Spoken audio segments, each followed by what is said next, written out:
physics of all of this, I jumped to go to the safety video that I wanted you to see. Based on the amount of time that we have left. So I'm going to go back. Jack will do a little pickup work here.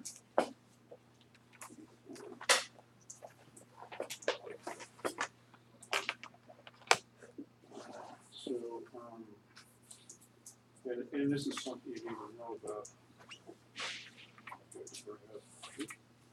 Maybe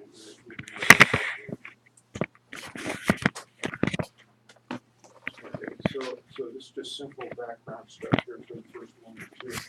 Is that you have to know that turbine engines make thrust, and they also make work, and so it depends on kind of engine you have.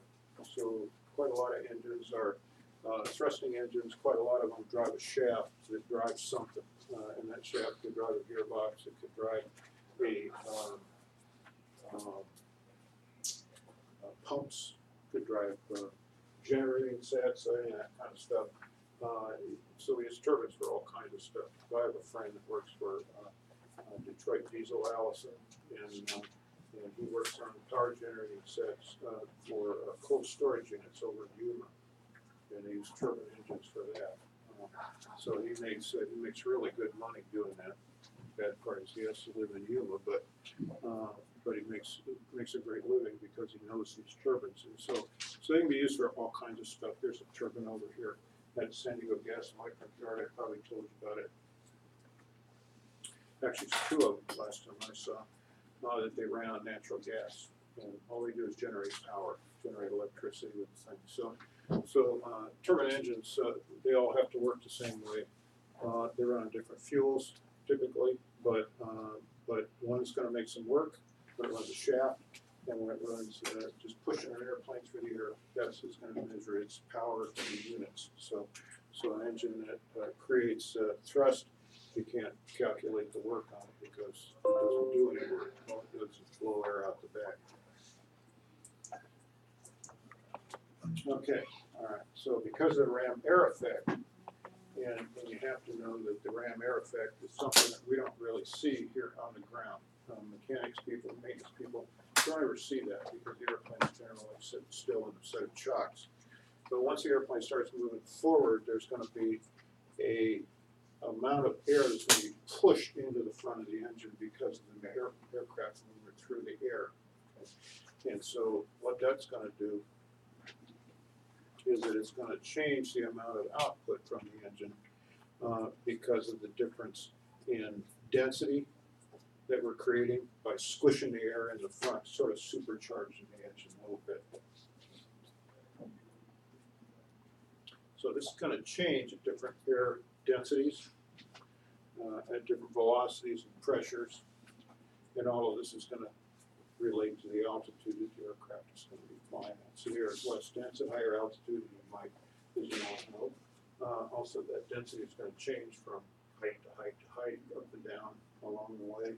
Also, the temperatures, the density is going to change because of the temperatures and the pressures along the flight of the aircraft as well.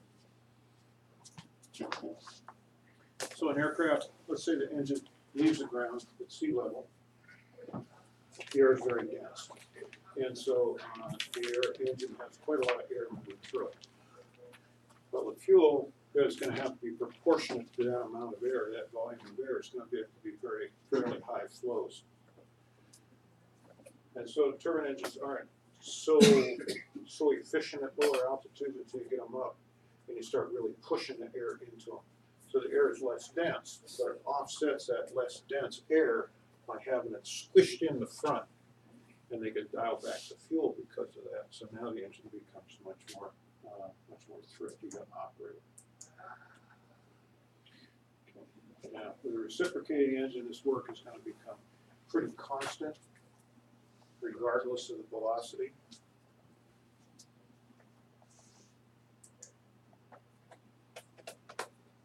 Air density is going to have an effect. The higher you go, the less dense the air, the less capable the engine is of doing the work. So we get an engine, let's say an aircraft engine, a reciprocating engine, is going to be able to produce 100% of its rated power at sea level.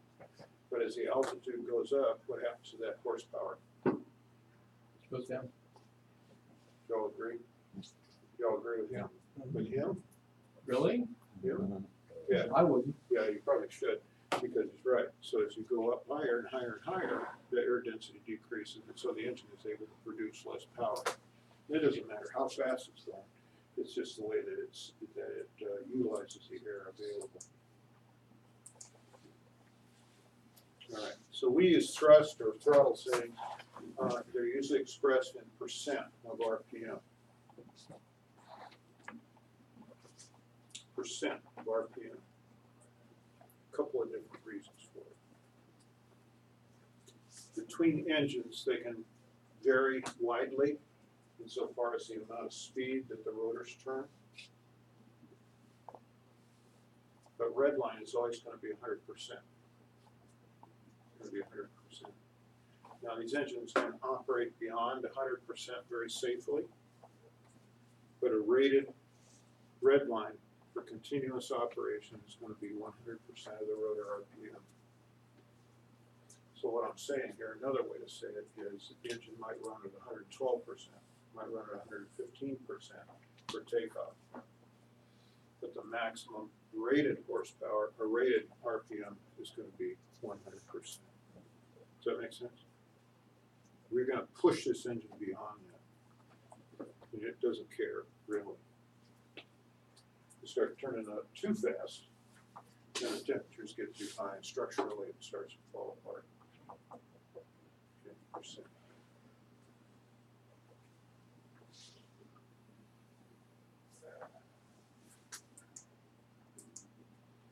Secondly, and actually there's a thirdly, now I'll get to that in just a second. Thrust is nonlinear with the RPM.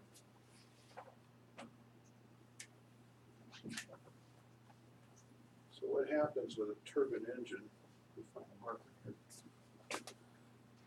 blue today.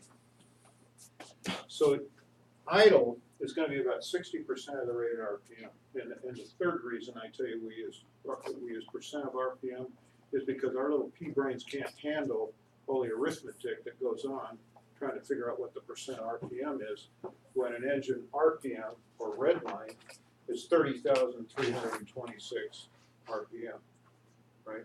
So you tell me what 60% of that is, quick. Yeah, I didn't think so. Okay, so we're going to start the engine here. And it's going to rise about like this, 60%.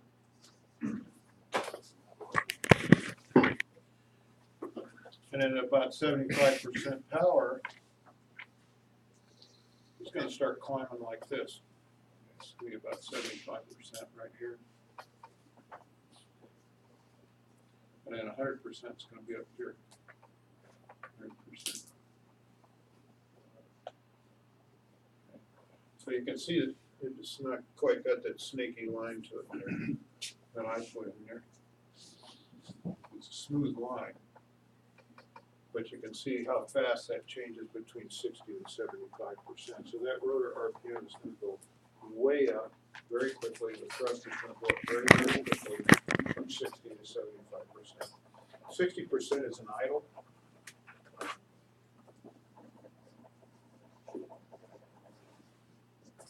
This would be like a flight idle.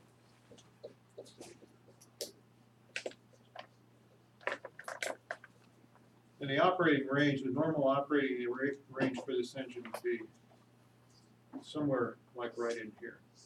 And it's going to be about 85, 95% of the RPM, the max rated RPM. So you're going to be talking about 30,000 RPM the whole time. It'll just continue to run that way all day long. You can change the throttle setting on it, it'll change the RPM.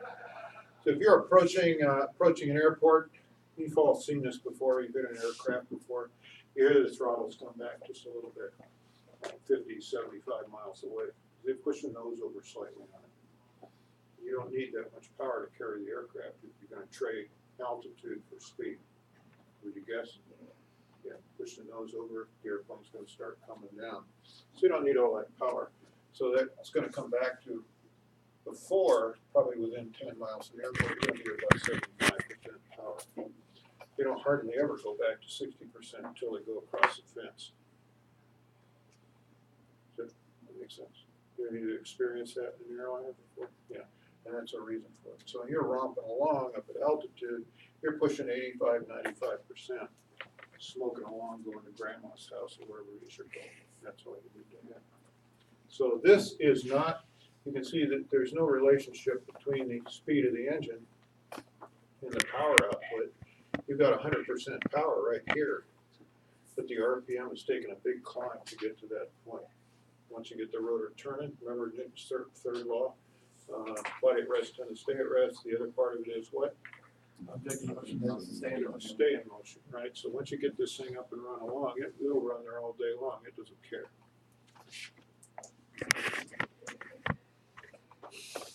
So there's a nonlinear relationship between RPM and thrust. Now, I hope you're getting all this down because you got a written project that you can go ahead and attack as soon as you get ready to find it on the syllabus.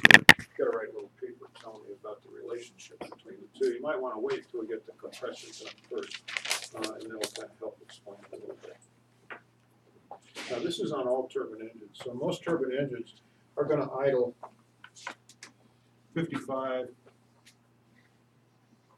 to 60%. 60% is a good number to go to the banquet. That's just where they sit.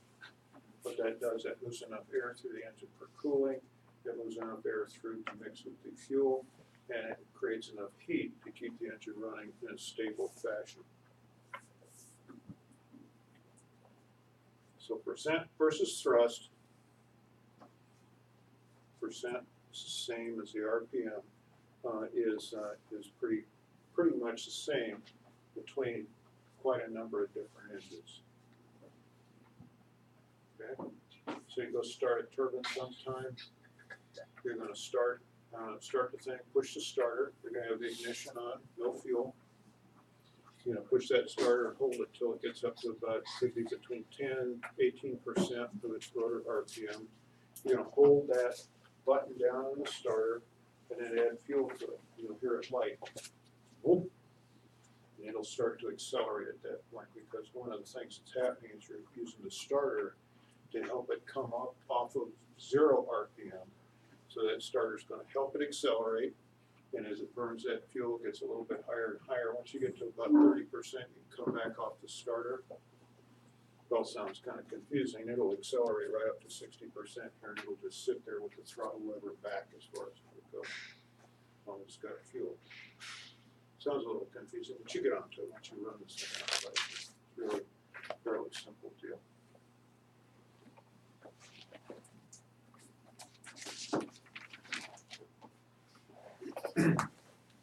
So there's a couple different ways we can do this. So we can measure rotor speed. Engineers have calculated what rotor speed is going to give us for power. But we can also do it with something known as EPR. So put EPR in your glossary there. It's called engine pressure ratio.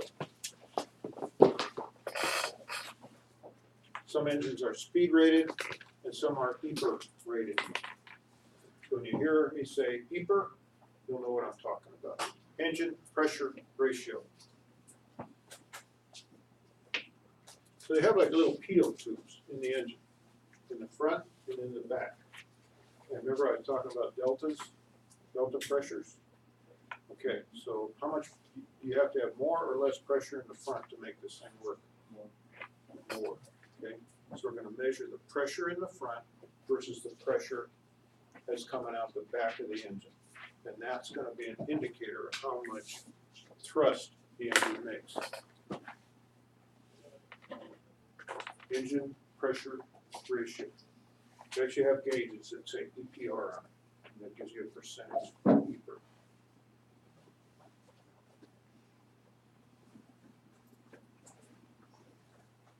A lot of times, so in the front, you all know what a pitot tube is, right? You all seen them. They kind of hang down out of the wing, and they look like this, and maybe they got a pointy end on them with a little hole in it. Y'all seen those before? Torpedo, they can be straight, they can be all kinds of weird designs, but what this is getting is getting impact air into it.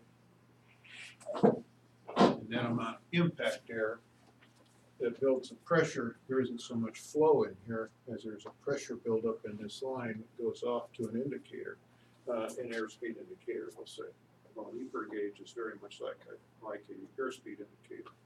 In the back of the engine, you're going to have something like this in the front.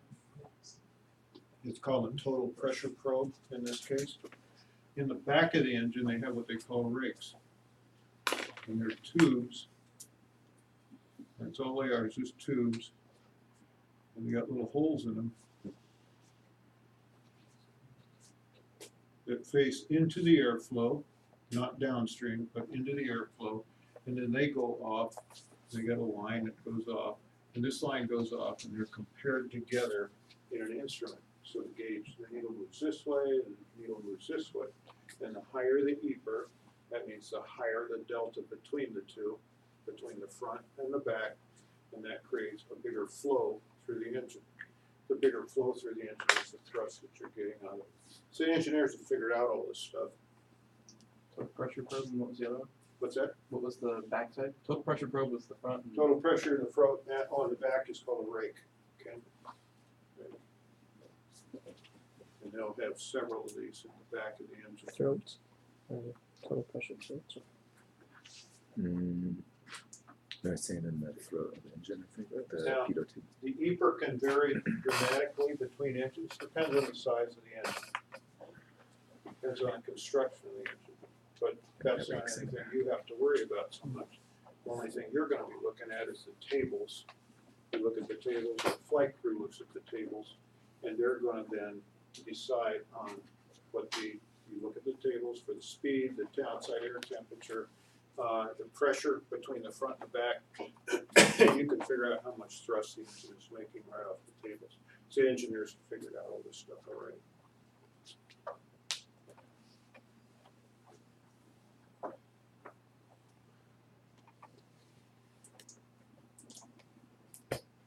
Does anybody have any question about EPR or RPM?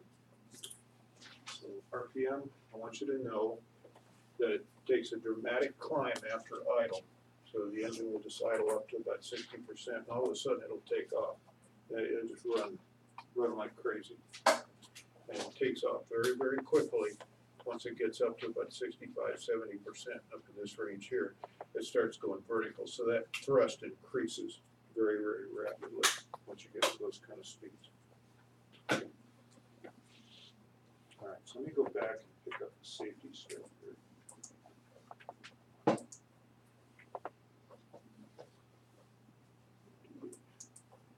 So I showed you the movie last week.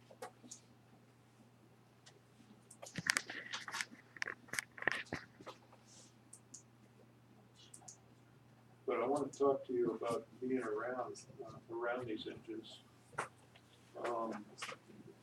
The temperature, your own safety, being around the front of the engines, being around the back of the engines. These things will kill you in a heartbeat. They'll kill you quick.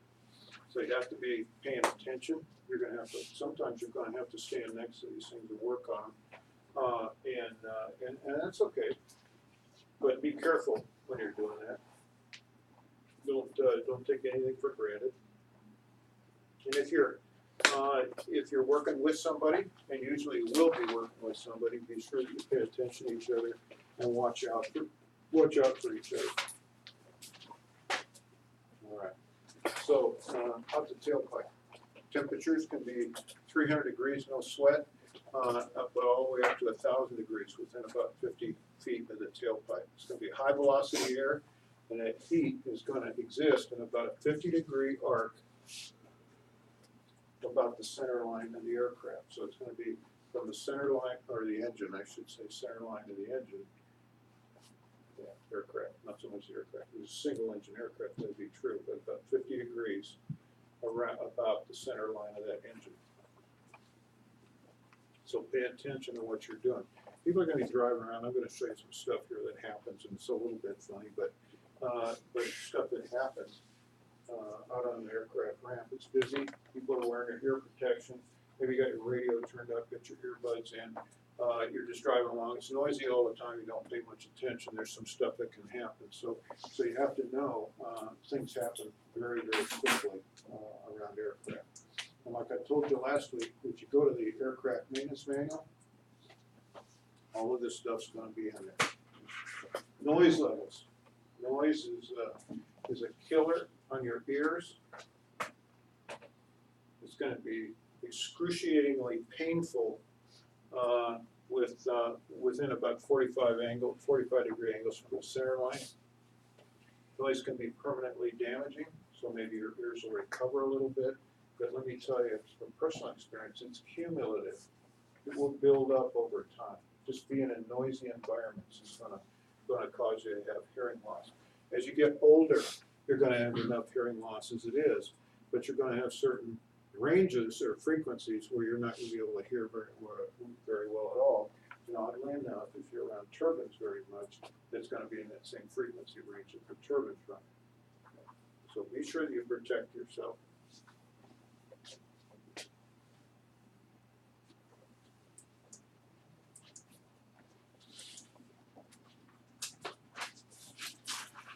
Now, some people wear phonies in their ears, and they'll wear Mickey Mouse ears over top of that, and that's fine. You get into kind of this little Zen state, though. It's too quiet sometimes. You want to have enough noise to where you're aware of your surroundings. So do whatever you have to do, or do what you want to do, but know that being very quiet can kill you too. So be careful. You want to have your hearing protection on, but you don't want to have it too quiet. You want to be able to hear exactly what's going on around you. Now, someday it'll be hard to imagine, but some of you are going to have kids or grandkids, and you're going to want to hear them talk, and all you're going to see is their damn mouths, and that's maybe a blessing. I don't know, or maybe your wife or your husband. Maybe your husband will be talking and you just tune them out. That's one thing, but if you just can't hear them, that's something else.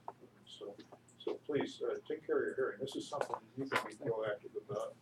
Everybody that runs an airline or everybody that's an operator has hearing protection available, so please use it.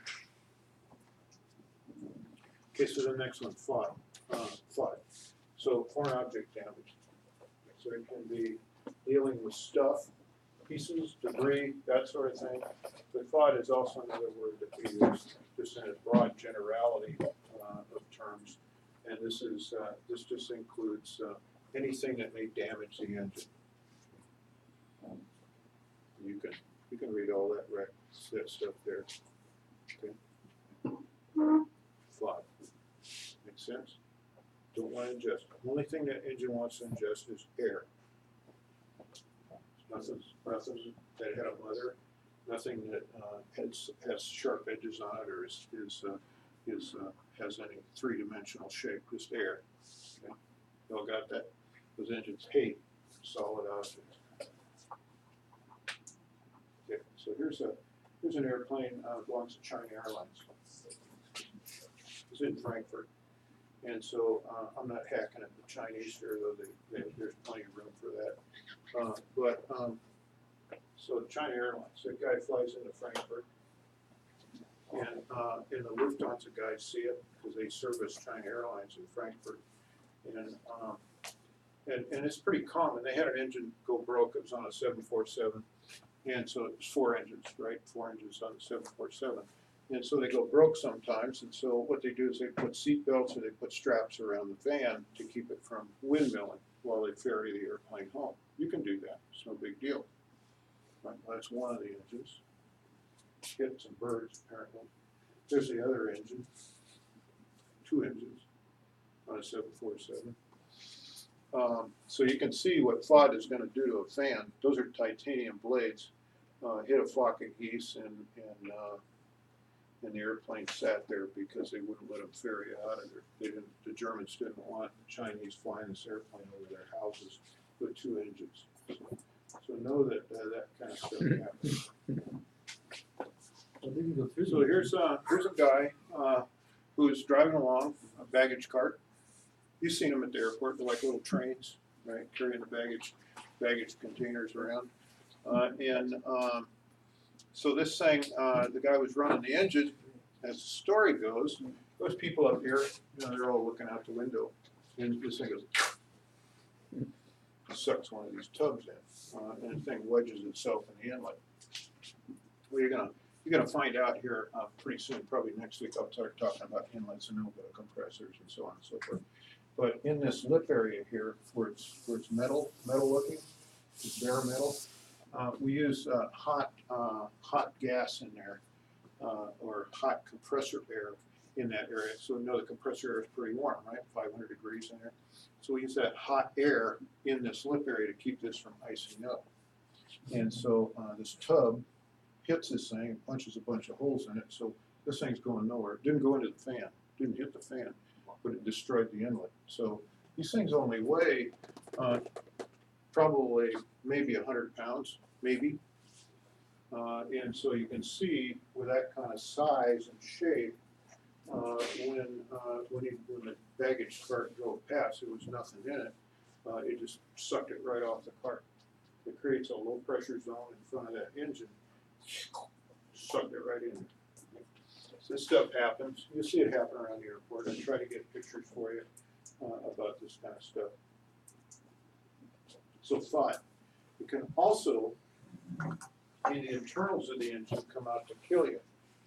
Now, I just told you, someday you're going to have to work on the engine, maybe. So you're going to be up next to the engine, maybe on a ladder or work stand or something. You want to try to stay out of the arc of the fans and the turbines, if you don't have to be there. Now, this stuff doesn't happen frequently.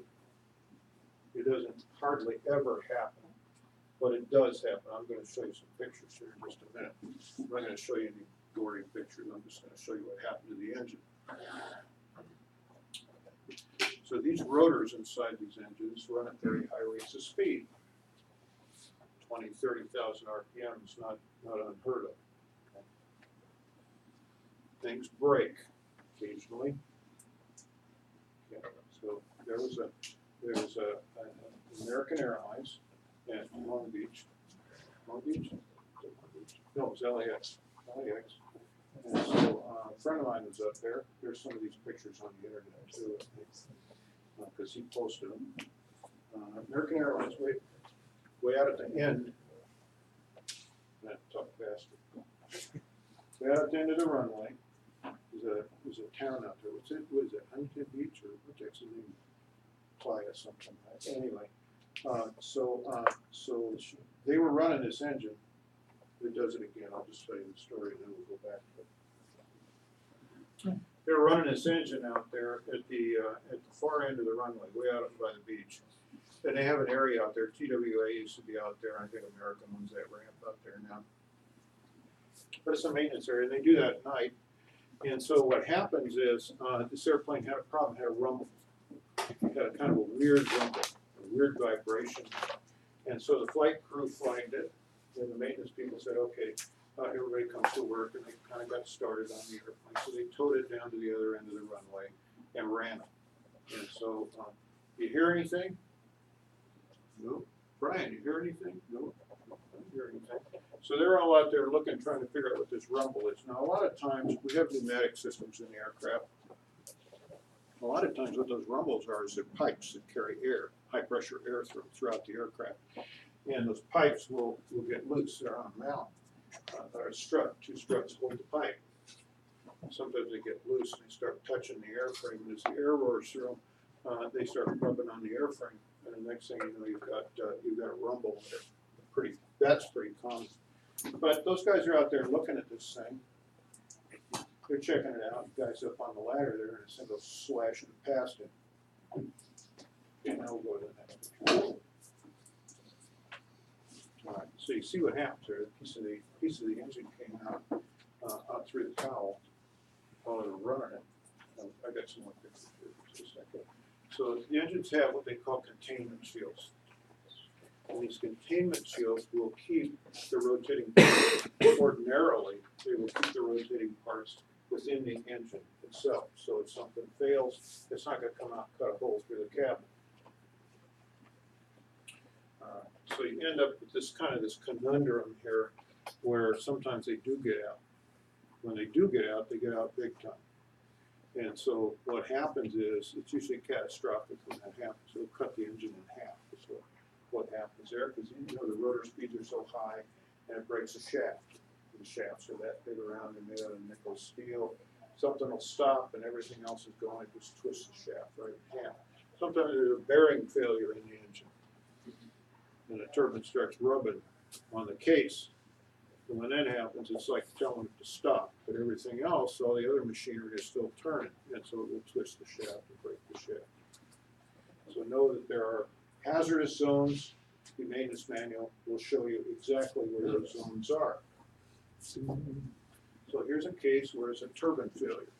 You see, this is a shaft that connects the compressor to the turbine. This is that shaft right there. Now that shaft is that big around, and the wall on it, the wall's got to be 3/8 of an inch thick. High nickel steel, high strength steel, heat treated, but it broke. It just snapped. And when it did, stuff started coming out of the engine. Well, you can see things get all kind of twisted and bent out of shape. But beyond that,